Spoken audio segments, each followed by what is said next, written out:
So the guest in this episode is an expert that I hunted down relentlessly over months to get, and who I'm really excited to introduce you to, because his fascinating knowledge and stories relate to the huge hidden blind spot that we have when we talk about safety. And the lessons from what he talks about is great general life advice too. For those who are experienced instructors or are expedition leaders and who are already switching off because you don't want to hear the same old stuff about safety, I challenge you, in fact I double dare you, to listen to this and not learn something new and fascinating that will help you on the water. For those who are listening who are relatively new to the sport, in fact at whatever level you are, this reinforces and hopefully gives you the confidence to follow the rule. If in doubt, don't go out. Now, just as a trigger warning, this episode talks about survival, which means there are examples of when adventures and experiences end very badly and sometimes fatally for those taking part. So please be warned. And in addition to recreational and adventure safety, Laurence is also someone who's spent a lifetime writing about aviation safety. So if you're a nervous flyer, or if you're on a plane as you're listening to me, I'd probably skip those stories for now. So here's me again, and the first part of my chat with the incredible Laurence Gonzales. So today I welcome to the show Laurence Gonzales, whose phenomenal books, including Deep Survival, Who Lives, Who Dies and Why, examine how people get themselves into trouble when they're out there doing recreational and adventurous activities, and what mindsets and behaviours are most likely to help you survive. They also help to answer the question why smart people do stupid things, which is also the title of another of his books. And apart from being fascinating reads with lots of stories and explanations, they should be required reading for anyone taking part in adventure pursuits, particularly instructors and expedition leaders. And because it deals with making decisions and how the brain with the body forces people down sometimes some illogical routes, I think the books are also hugely relevant, not just to adventurers, but to anyone who ever needs to make even better decisions in their personal life, business, or elsewhere. So, Laurence, it's great to have you join us.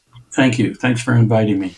So, having read your books and listening to a number of your interviews, it would be wrong of me not to start off asking you about the most incredible survival story in your book, Deep Survival, which of course is your father's experience flying in the Second World War, which clearly led to your lifelong focus on survival. So could you just run us through that incredible story? My father was a combat pilot in World War II. He flew B-17 bombers, and he was hoping to fly fighter planes, but they needed a lot of bomber pilots at the time, and my father had a flair for flying on instruments, which is what you do when you're a bomber pilot. And he was actually flying his 25th mission. It would have been his last in a bomber, and then they would have promoted him to flying a P-51 Mustang, the Cadillac of the skies at that time. Everybody who was a pilot wanted to fly that plane. And he was shot down on his 25th mission and taken prisoner by the Germans. But the most remarkable thing about the incident was that he was at 27,000 feet when the shell that came up to his altitude blew off his left wing. And so the plane was utterly unflyable. Not only that, but without one wing, it started spinning. And as it spun, it produced so much centrifugal force that my father couldn't get out of the plane. He unbuckled to try to get to his parachute, which was under his seat, against regulations, I might add.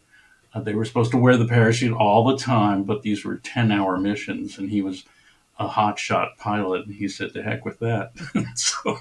so he couldn't get his parachute out from under his seat. He was thrown against the instrument panel, and it cut off his oxygen because they had an oxygen mask and a tube going down the chest. So it actually just cut him off, and he couldn't breathe. So he pulled off his mask. Meanwhile, he can't get off the dashboard, the instrument panel, because of the spinning. And the plane pulled itself apart. It was spinning so hard, so rapidly, and it literally tore itself into pieces. And he fell in the remaining part of the cockpit, all 27,000 feet to the ground, and lived through it. And this was a story that I first heard when I was a little kid. It's like, are you kidding? I mean, I was born at night, but it wasn't last night. Now, what kind of a story is that, to tell a little kid? Um, Turns out it was true. In fact, if you look up my father's name on Google, you type in Federico Gonzales, it will show you a website that's called, I believe it's called Wreckage Riders, something like that. But it lists in order of, altitude, how far people have fallen without being killed. And my father's not number one. There's a couple of guys who fell even farther than him. So it's not unheard of. Well, needless to say, he was badly damaged in the fall. He was taken prisoner by the Nazis and put in prison camp. Fortunately, there was a doctor there who could help him. But when I was a little kid, 1950 maybe, he was still recovering from his injuries from 1945. And so I grew up with this sort of legendary figure as a father. And, um, and I was very acutely aware that if he had not survived that incident, that I would not have been alive. And of course, being the most important person in the world when you're 5 years old, that's a very impressive thing to think about. And so I really was interested in survival from a very early age. Well, that's a phenomenal story, and quite incredible. Yes, and that story that I just told, by the way, is told in the book Deep Survival. Um, and when he got out, so when he was returned to the United States, he was still very busted up.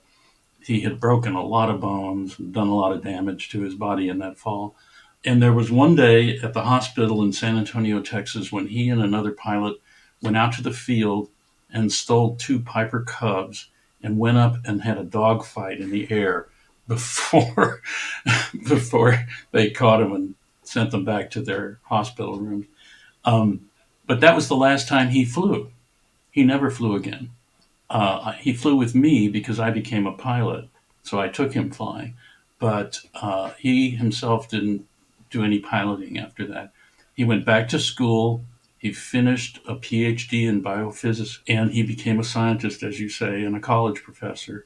And he spent most of his career at Northwestern University at the anatomy department there, where I, as a young kid, worked with him as a teenager.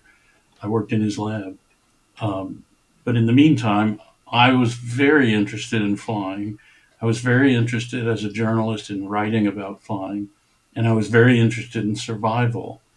And particularly, I was interested in airline crashes.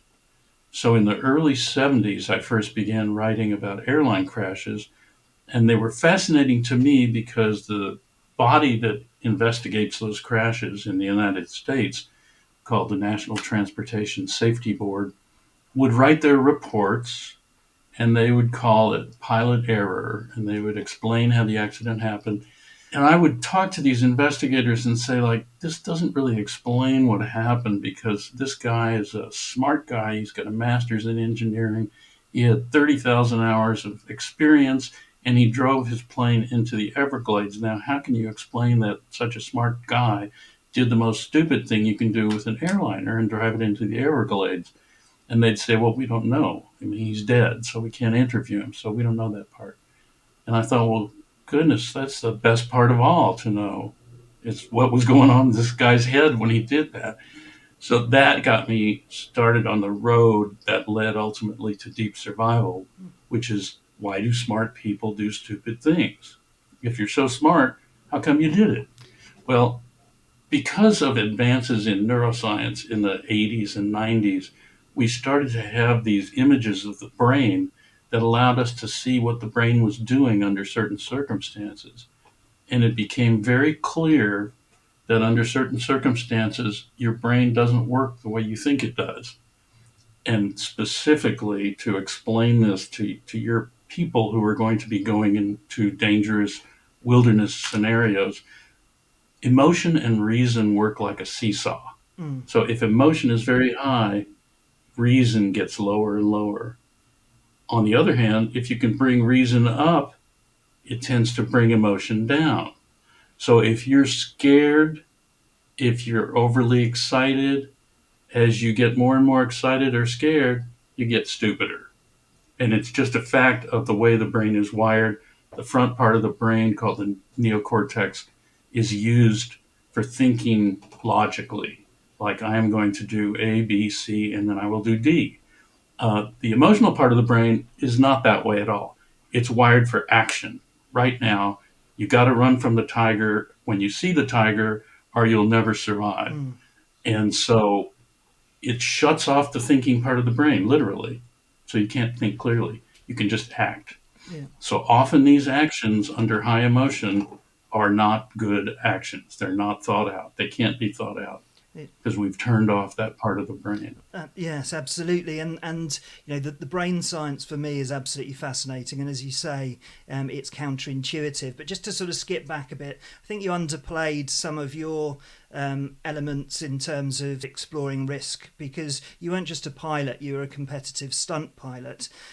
So clearly with that and all your other activities, firefighter, surfer, snowboarder, you've sort of explored risk from every angle. And you mentioned about the way in which air accident was investigated, and I think that there's still a very similar approach that most people take when they're looking at an incident, which is they really, they get their microscopes out, they focus on the very, very fine detail of the things. And what you've done through your analysis and your exposure in terms of interviews, looking at all of these cases across recreational activities and all sorts of air accidents, is you've established that there are actually some predictable patterns. So you mentioned the human side, which I'd like to go into, but for sort of fatal accidents, it doesn't tend to just be one thing, does it? It's a chain of things that tend to connect in order to lead things up to that point. Yes. In some of my research early on, I began to see that in some ways all accidents are alike. They share these features of complexity that are being studied more and more as time goes on, and people become aware. It's not usually a single event that causes an accident. It's a chain of events that leads up to a critical point where they all add together to the catastrophe that we see. Um, and so, for example, in terms of airlines, I wrote one of the books that I wrote is called Flight 232, and it's about a United Airlines flight that crashed in 1989 because one of its engines exploded. The DC-10 was a big jumbo jet type aircraft, to use the American term. I gather that in England, jumbo jet means only a 747, but in the United States, it means any wide-bodied aircraft. And the DC-10 was a wide-bodied aircraft with three engines, one on each wing, one through the tail. And the one through the tail blew up, which is not unheard of. Jet engines occasionally blow up. And that shouldn't have had any effect on the plane's ability to fly, because it can fly on two engines. However, when the engine blew up, it sent shrapnel, pieces of the engine, down through the tail portion of the plane, and it cut the hydraulic lines. Well, the hydraulic lines are what handle the steering in that airplane, and so the explosion itself didn't bring the plane down, but the loss of hydraulic fluid meant that it could not be steered anymore. And through a series of events that I describe in my book, Flight 232, the pilots were able to steer the plane using the other two engines. So they actually flew around the sky for 45 minutes until they reached Sioux City, Iowa, which had a big long runway that they were trying to aim for.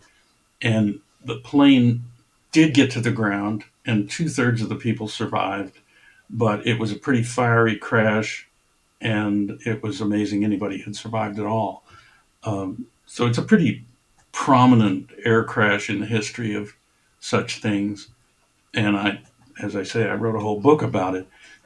But it shows you how one little thing leads to another little thing that leads to another little thing.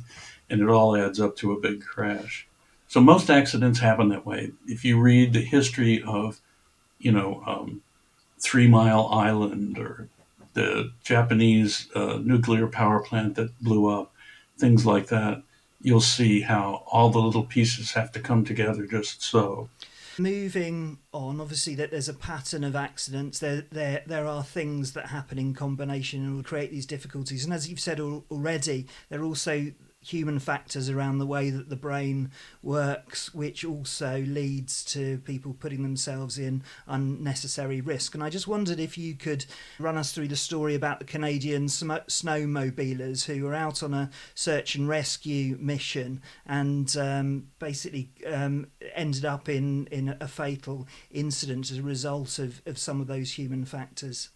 Well, this incident involves snowmobilers who, as you say, were out on a rescue themselves, trying to find some people who had gone out earlier. Um, and so you would think that they would have had a different mindset, let's say. But they're out there in the mountains. It's beautiful. It's a gorgeous day. Powder up to your eyeballs.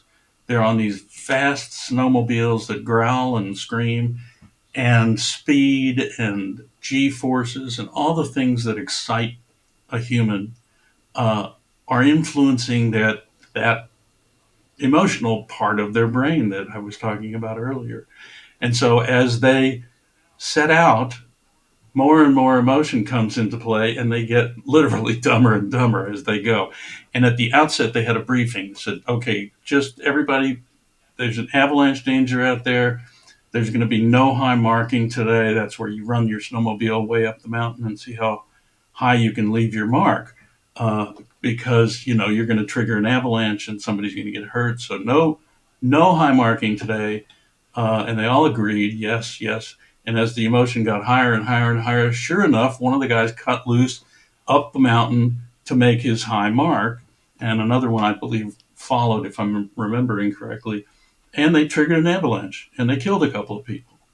And so in the follow-up to this accident, where you've got these trained people on a mission, got the correct briefing, had the information, everything was right to do it right, and they did it wrong. And that is a lesson we should all take to heart because we are just like they are. And the thing that you need to do when you're in a position like that is to recognize how emotion gets out of control, to um, literally force yourself not to go in that direction, and to do things, to take steps along the way to calm down those emotions if they start to get too high. And that means stopping, talking, drinking water, perhaps having something with sugar in it to, up your blood sugar, but taking deliberate steps to say, hey guys, now we're really out here. Now let's make sure we do the right thing. Um, and it does work when you bother to take the time to do those things and when you're aware. So you have to know, first of all, that this thing is a trap for you and you have to believe it. Mm. And the unfortunate thing is to make a believer out of you often takes a near miss. And some of those near misses turn into fatalities. So, Yeah. Be a believer. Yeah, and it's really interesting. So just to go back over that, those people had the right equipment, which is something that people tend to look at. If there's been a fatal incident, they say, oh, they didn't have the right equipment. They also had the right knowledge, and that's the other bit that people tend to look at. But somehow the human factors there overwrote all of that stuff. It could have been through fatigue or whatever, but it's through emotions, and probably I don't want to sort of go too much in this detail, although it's a personal fascination for me in terms of how the brain does that. But essentially, the brain is a miser. It doesn't want to use too much energy. It already takes up quite a bit of energy in its day-to-day operation. So what the brain does is it sort of automates things, and as a result, a lot of our decision-making happens. In fact, some would say all of our decision-making happens through emotion, and we kind of justify it by logic. We run scripts in our brain in every circumstance, and in that situation, the snowboarder there, overcome by emotion, saw this fantastic area of untouched snow, and he had obviously done that before. You know, he had the smell of the snowmobile in his nostrils, and it just fired off something which overwrote all of his conscious thought, and he went up and just did that, and it ended in a fatal situation. It's fascinating, and in your book you go through all of the various different steps and the mechanics in there. And as you say, sort of functional MRI, that sort of scanning ability that we've gained over the last sort of 30 years really gives us the opportunity to get in and really understand what's going on in the brain. Now, we talked about sort of automatic emotional behaviour. You also talk about in the book how deeply that is wired, because there's an example of an FBI agent there who had practiced something so much that it ended up leading to quite an unfortunate end product. But it just shows how we use our automatic thinking and decision making rather than think logically, which is what we all think we do all the time. Could you just tell us that story? Because that one's quite interesting. Yes, this is an FBI agent who thought it would be a useful skill to learn how to snatch a gun out of someone's hand. And so he practiced with his partner how to snatch a gun out of somebody's hand. And pretty soon he actually got quite good at it and was able to quickly snatch a gun out of someone's hand. Um, and one day he and his partner were on the street on some case, and some bad guy pulled a gun on him. And sure enough, he snatched it right out of his hand before he could shoot him. And then he gave it back. And his partner, in shock, of course, had to shoot the guy to prevent his partner from getting shot himself. And of course, everybody said afterwards, "Why'd you give the gun back?" And the answer is very simple. It's that you get what you practice. And the higher the stress level, the more you get what you practice, because you don't think under high stress. And so, under the high stress situation of having a gun pulled on him, the FBI agent did exactly what he practiced with his partner, which is he took the gun away and gave it back so he could practice again. And not anywhere in that scenario did reason enter into the picture, because that's the way the brain works. The brain shuts off reason when it needs an emotional response. And that's how we survived long enough to be here today, because we were the ones who ran away from the tiger. We didn't think, oh, maybe that's a tiger. Maybe I should think about running away. We just ran away.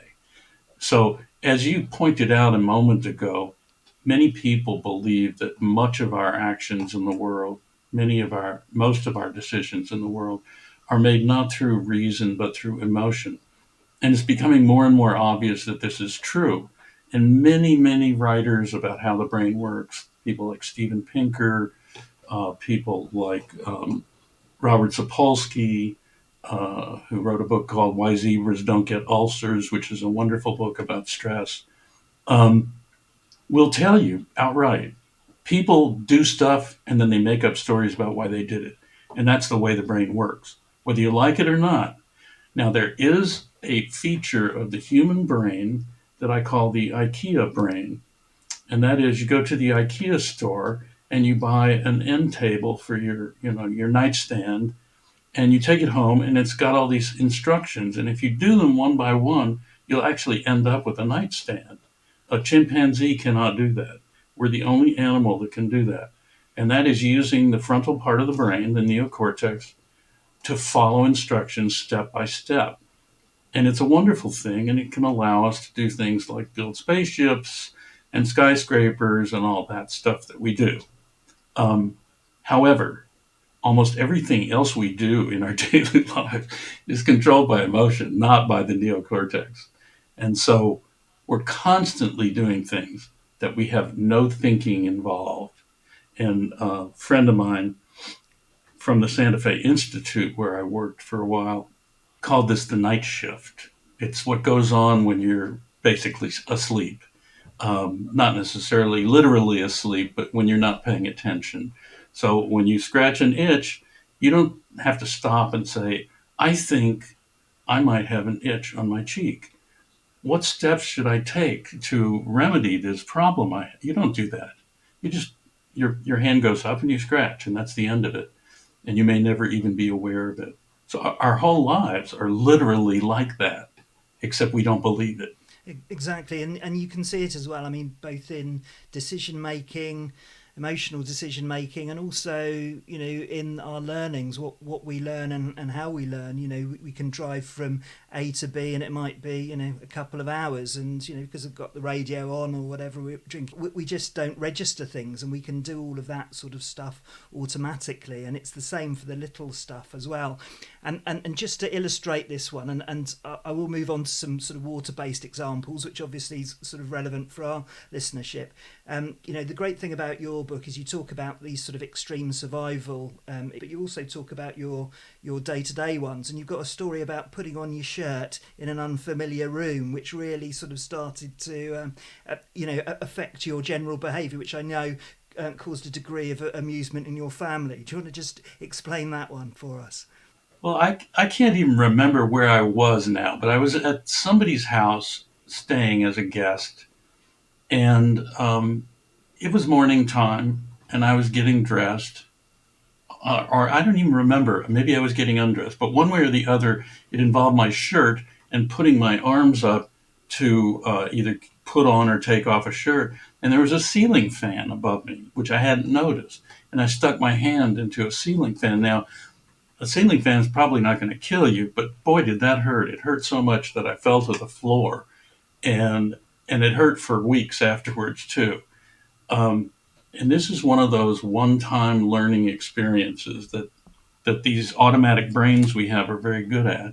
Um, because from that day on to this very day, I cannot take off or put on a shirt without looking up to check to see if there's a ceiling fan up there. My wife makes fun of me for this. Like, there's no ceiling fan. but I told her this story, of course. But it's literally, that is a demonstration of what the doctors who treat it refer to as PTSD. So post traumatic stress disorder, I think, is a misnomer. Unfortunately, it's not a disorder. It's just the way the brain works. There's a woman I describe in one of my books. I think it's the sequel to Deep Survival, which is called Surviving Survival. And she was attacked by a grizzly bear in the Canadian Rockies and badly injured. And before that, she always loved the smell of pine. She and her husband were big outdoor people, hikers, campers, etc. And she always relished the smell. You get into the woods and you smell that pine scent, and you're really there. Well, she was in those woods smelling that pine scent when the bear attacked her. And after that, anytime she smelled pine, she would have an episode of anxiety, debilitating anxiety. So she had PTSD, which is part of a spectrum that can be very mild, like mine. I flinch when I take my shirt off and check to see if there's a ceiling fan, or it can be debilitating, like hers. She literally stopped going out of the house because of her reaction to being attacked by a bear. So these things can happen at many different levels, but it is a learning experience and a permanent one. And there are many neuroscientists these days who believe that we remember everything. We don't consciously remember everything, but somewhere in our brains and bodies, we store information about everything that happens to us, and it comes out later, or not at all in some cases. There are cases of people who have been in prison camp who start remembering after being in solitary for a few years. They start remembering things they didn't know they remembered, like what they wore on their second birthday, which is generally considered outside the realm of what you remember as a kid. Usually you're about 4 years old before you start to have solid memories. But in fact, that stuff is not lost. It's all in there somewhere.